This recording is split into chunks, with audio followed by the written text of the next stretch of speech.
ہدایت کے دو ادوار۔ قرآن مجید سے ہدایت کی جو تاریخ سامنے آتی ہے اس کے دو حصے ہیں۔ پہلا حصہ وہ ہے جس میں اللہ تعالیٰ نے ہر قوم اور ہر خطے میں اپنے ہدایت دینے والوں کو بھیجا اور ان کے ذریعے سے ان کو اپنی ہدایت اور مرضی سے آگاہ کیا۔ اس دور میں جو نمائندہ اور عام اقوام تھیں ان میں اللہ تعالیٰ نے اپنے رسولوں کو بھیجا۔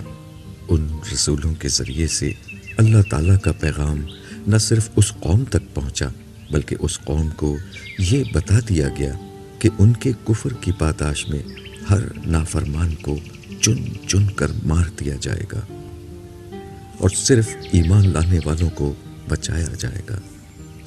حضرت نوح، حضرت ہود، حضرت صالح علیہم السلام اور ان جیسے متعدد پیغمبروں کو اسی اصول پر ان کی قوموں میں بھیجا گیا۔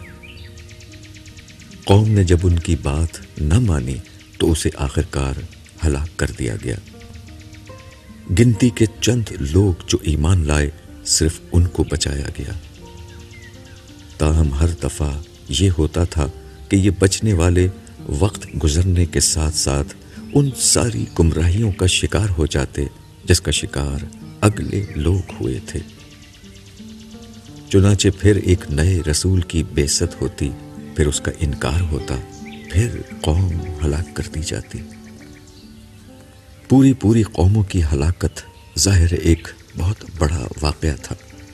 وقت کے ساتھ ساتھ انسانوں کی تعداد میں اضافہ ہو رہا تھا، چنانچہ قوم کی ہلاکت کی شکل میں مرنے والے لوگوں کی تعداد بڑھتی چلی جا رہی تھی۔ پھر قومیں اپنی گمراہی میں اتنی شدت سے مبتلا تھیں کہ وہ کسی سچائی کو مان کر ہی نہیں دے رہی تھیں، چنانچہ ان کی ہلاکت ناگزیر تھی۔ یہ سلسلہ جاری رہتا تو انتہائی خوفناک نتائج نکلتے۔ قومیں اس دنیا میں ہلاکت کے انجام سے اور ان کے افراد آخرت میں جہنم کے انجام سے دوچار ہوتے۔ یہی وہ حالات تھے جن میں اللہ تعالیٰ نے انسانوں کے اصل مسئلے کو حل کرنے کے لیے ایک دوسرا انتظام کیا۔ اس انتظام کو سمجھنے کے لیے پہلے مسئلے کو سمجھ لینا چاہیے۔ جیسا کہ ہم جانتے ہیں، انسانیت کا آغاز ایک نبی حضرت آدم علیہ السلام سے ہوا۔ چنانچہ ساری انسانیت ابتدا میں توحید ہی پر قائم تھی، تاہم آہستہ آہستہ شیطان کی تراندازی اور انسانی کمزوریوں کی بنا پر شرک پھیلنا شروع ہوا۔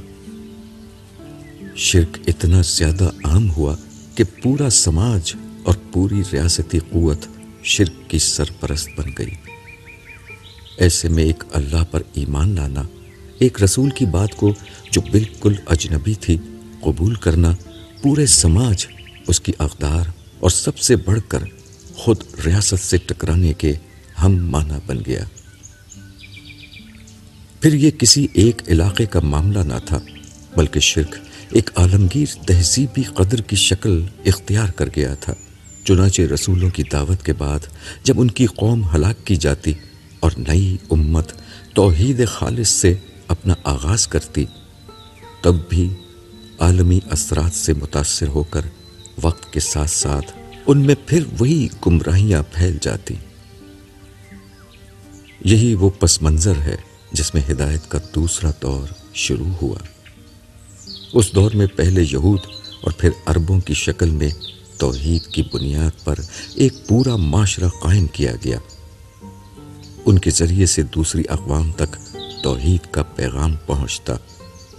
جو لوگ ایمان لاتے ان کے سامنے ایک ماڈل بھی ہوتا اور کسی ظلم اور جبر کی صورت میں یہ توحیدی معاشرہ اس کو مکمل پناہ دیتا۔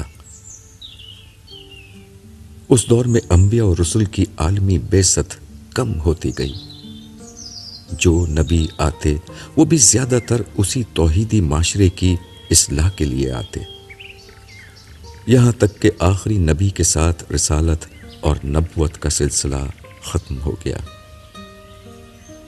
اب تا قیامت یہ امت مسلمہ نبیوں اور رسولوں کی جگہ کھڑی ہوئی ہے۔